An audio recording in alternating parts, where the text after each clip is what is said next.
Hey Rebel Rouser, I'm Alan Voivod and this is Star Wars 7x7, your daily dose of Star Wars joy, and thank you so much for joining me for it. So first of all, I guess I'm going to preface this by saying that I know that there are some folks out there who have seen review copies of the first 8 episodes of Season 3 of The Bad Batch. I am not one of those people, so I'm not doing any sort of sly question about, I wonder if Mount Tantiss will survive, and, I might actually have some inside information on that. No, that is not the case in this case. But I think it's a relevant question for us to consider because we know that the point of Mount Tantiss is for cloning research, and we know that it is meant to serve only one person, which is Darth Sidious, aka Emperor Palpatine.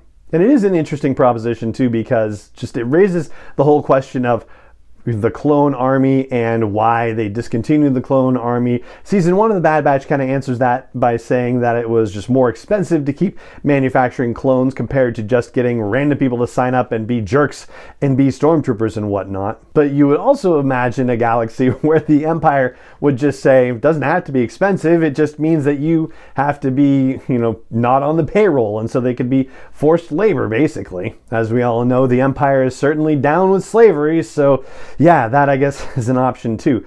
But ultimately, Palpatine wants the cloning technology to be available to one person and one person alone, used by one person and one person alone, and that is himself. But Mount Tantiss is only going to be able to take Palpatine so far with his cloning goals, because as we were discussing in yesterday's episode, there's a limit to what you can do cloning-wise and related to force sensitivity. Can you transfer one's force-sensitive powers to a clone's body? Based on our knowledge of Star Wars history, the answer seems to be no. It's pretty well impossible in canon storytelling, at least.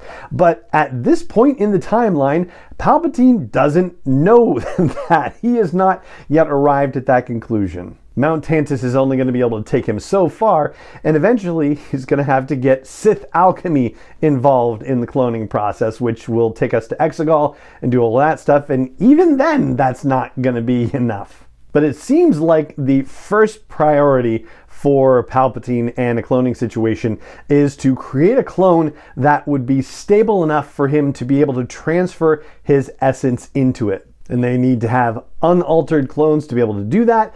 They only have 1, maybe 2 examples of unaltered clones that they could study to figure out potentially how to reverse engineer back into that. Omega is one. Possibly Emery Carr is another one. She identified herself to Omega as her sister in the finale of Season 2 of The Bad Batch, but obviously that's another unanswered question. We don't know exactly what she means by that. She could just mean that she's a random clone and just happens to be a medical officer clone, or she could very well be an unaltered clone herself. We're digressing slightly, but we'll circle back. So, getting back to the question of Mount Tantiss, Palpatine is not going to be able to find the answer that he needs there, because even what we learned from The Rise of Skywalker, he was barely able to inhabit the existing clones that the Sith alchemists were able to cook up. So nothing that gets cooked up at Mount Tantiss is going to be able to work for him. What's more, we have a couple of characters who are vested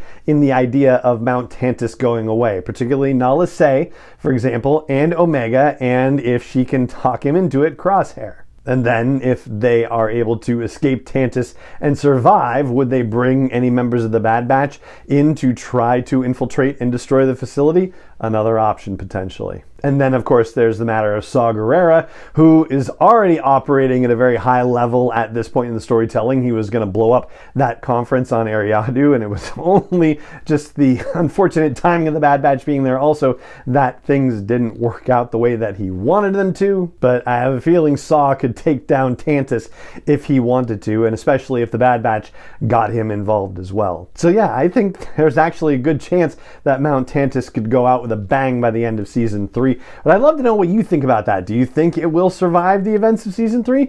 Let me know. YouTube, the comments are right there. On Spotify, there's a Q&A session with every podcast episode. Drop an answer there. And if you're catching the show anywhere else, then please head over to the blog post for the show's episode at sw7x7.com and let me know what you think. And that's going to do it for this episode of the podcast. If you enjoy it, I hope you'll consider sharing it with other Star Wars fans that you know. I hope you'll consider leaving a rating or review. That helps us with the algorithms and all that. And so does the subscribe button and the follow button and the join button. And I hope you'll also consider leaving something in the tip jar, so to speak. Just $1 a month helps support this show. And you can do that over at patreon.com/SW7x7. And it just remains for me to say thank you so much for joining me for this episode of the show as always. May the Force be with you wherever in the world you may be. 7x7 is not endorsed or sponsored yet by Lucasfilm Limited, Disney, or 20th Century Fox, and is intended for entertainment and information purposes only. Star Wars, the Star Wars logo, all names and pictures of Star Wars characters, vehicles, and any other Star Wars related items are registered trademarks and/or copyrights of Lucasfilm Limited or their respective trademark and copyright holders. May the Force be with them. All original content is copyright by Star Wars 7x7. We hope you love it.